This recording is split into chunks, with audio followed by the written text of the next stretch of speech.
গোলাম আল্লাহ তাআলা রব্বুল আলামিন ডাক দিয়ে বলে, রে গোলাম ওয়ামা খলাকতুল জিন্না ওয়াল ইনসা, আল্লাহ ডাক দিয়ে বলতেছেন ওমা খলাকতুল জিন্না ওয়াল ইনসা, আমি আল্লাহ মানুষ জাতি এবং জিন জাতিকে বানাইলাম ইল্লা লিয়াবুদুন, বলে শুধুমাত্র মাওলার ইবাদত করার জন্য।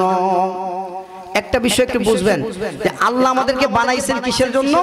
ইল্লা লিয়াবুদুন, শুধুমাত্র আল্লাহর ইবাদত করার জন্য। এখন প্রশ্ন হচ্ছে, যদি ইবাদতই যদি করতাম, আর ইবাদতই যদি আমরা তো ছিলাম সবাই জান্নাতে, তাই না? তো জান্নাতের মধ্যে থেকে আল্লাহ কেন আমাদেরকে কত সুন্দর জায়গা থেকে এই দুনিয়ার মধ্যে পাঠাইলেন? একটা উদ্দেশ্য আছে না, বা একটা কারণ আছে না? কারণ আছে।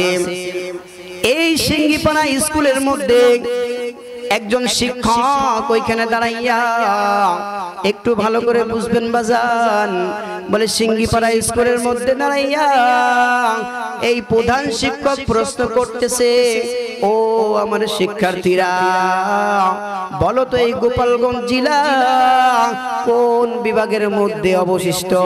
বলে কোন বিভাগের মধ্যে? এই গোপালগঞ্জ জেলা। স্কুলের 1 নম্বর ছাত্র দাঁড়ায় বলতেছে, শিক্ষক গোপালগঞ্জ জেলা হচ্ছে ঢাকা বিভাগের মধ্যে অবস্থিত। এইবার 2 নম্বর ছাত্র দাঁড়াইয়া সেও বলতেছে ঢাকা বিভাগের মধ্যে অবস্থিত। 3 নম্বর ছাত্র দাঁড়াইয়া বলতেছে। এরকম করতে করতে ক্লাসের 120 জন সবাই উত্তর দিয়ে দিছে গোপালগঞ্জ জেলা ঢাকা বিভাগের মধ্যে অবস্থিত। এইবারে শিক্ষক দাঁড়াইয়া বলতেছে, ও আমার ছাত্ররা, আমি শিক্ষক তো জানি তোমাদের কার এই প্রশ্নের উত্তর দেওয়ার যোগ্যতা আছে আর কাদের যোগ্যতা নাই।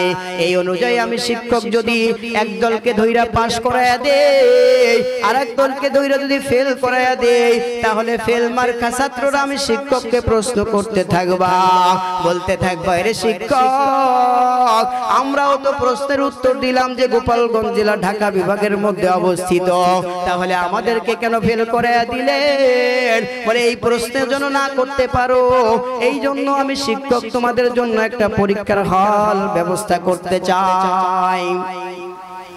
বলে যেই হলের মধ্যে আমি শিক্ষক লাঠি নিয়ে ঢুকবো না, ব্যাট নিয়ে ঢুকবো না, তোমাদেরকে কিছুই বলবো না। বলে একটা প্রশ্ন দিব, সাদা একটা খাতা দিব, ওই প্রশ্নের উত্তরগুলো যদি খাতার মধ্যে ঠিক মতো লিখতে পারো ছাত্র, তাহলেই তুমি পাস করবা। তোমার এলাকার মধ্যে তোমার সম্মান হবে, বলে তোমার চাকরি হবে, তোমার মাও খুশি হবে, বাবাও খুশি হবে। পক্ষান্তরে ছাত্র জানিয়ে লাও, যদি তুমি প্রশ্নের উত্তর ঠিকঠাক ভাবে না লিখতে পারো, তাহলে কিন্তু তুমি ফেল করবা, তোমার মাও কানবে, বাবাও কানবে, আর চাকরিও পাবা না। এই প্রশ্ন এই কথা বলিয়া দেওয়ার পরে যদি কোনো ছাত্র উল্টো পাল্টা লেখে ফেল করে, তাহলে শিক্ষকের কোনো দোষ নাকি? দোষ না।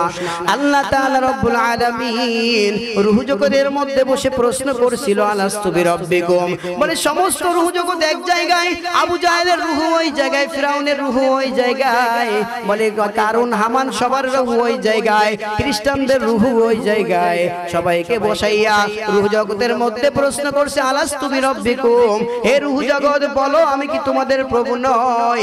এইবার সর্বপ্রথম দাঁড়াইয়া জনাবে মুহাম্মদুর রাসূলুল্লাহ সাল্লাল্লাহু আলাইহি ওয়াসাল্লাম বলতেছেন, ক্বালু বালা, হে আল্লাহ আপনি আমাদের প্রভু। 2 নম্বরে সাহাবায়ে কেরাম অন্য নবীরা বলতেছে, ক্বালু বালা, আপনি আমাদের প্রভু। 3 নম্বরে সাহাবায়ে কেরাম দাঁড়ায় বলতেছে, ক্বালু বালা। এরপরে ফিরাউন বলে, ক্বালু বালা।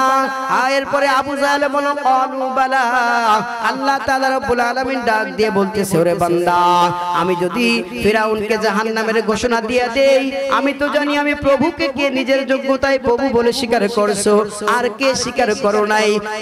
ওই অনুযায়ী যদি আমি এক দলকে দিয়া জাহান্নামের মধ্যে দিয়ে দেই, আর এক দলকে ধইরা জান্নাতের মধ্যে দিয়ে দেই, তাহলে আবু জাহেল মার্কা লোকে আমাকে প্রশ্ন করবে, আল্লাহ আমরাও তো বললাম ক্বালু বালা, তাহলে আমাদেরকে কেন জাহান্নামের ঘোষণা দিয়া দিলেন?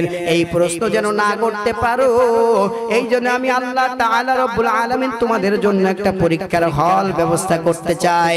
আল্লাযী খালাকাল মাউতা ওয়াল হায়াতা লিয়াবলুয়াকুম আইয়ুকুম আহসানু আমালা, বলে এমন একটা জায়গায় তোমাদেরকে পাঠাবো যেখানে বসে তোমরা ইবাদত বন্দেগী করে কার থেকে সুন্দর ইবাদত করতে পারো সেই অনুযায়ী পরীক্ষা দিয়া তোমরা তারপরে আমি মাওলার কাছে আসবা। আল্লাহ তাআলা রব্বুল আলামিন দুনিয়াকে পরীক্ষার হল বানায়া দিয়ে বললেন আর দুনিয়া মাজরাতুল আখিরা, দুনিয়া হচ্ছে আখিরাতের বাজার। এই দুনিয়ায় থাকা অবস্থায় যদি নামাজ ঠিকভাবে পড়েন, রোজা যদি ঠিকভাবে পড়েন, দেখবেন যে আপনার সংসারের মধ্যে যেই বাজারের প্রয়োজন হয়, এই সিঙ্গিপাড়া বাজার থেকে যেরকম শুক্রবারে আর সোমবারে বাজার করে নিয়ে আসেন, পুরো সপ্তাহ খাইতে থাকেন। বলে দুনিয়া এমন একটা বাজার, এই দুনিয়ায় থাকা অবস্থায় যদি পর্দা ঠিকভাবে করেন, বাজার করা হয়ে গেছে। নামাজ যদি ঠিকভাবে পড়েন, বাজার করা হয়ে গেছে। কাল কিয়ামতের ময়দানে কিন্তু এই বাজারগুলো সারা জীবন খাইতে থাকবেন। সুবহানাল্লাহ। এই জন্য আল্লাহ তাআলার ইবাদত পাঠাইছেন, আল্লাহ ইবাদত করার জন্য ইবাদত করতে হবে কিনা, কিন্তু ইবাদত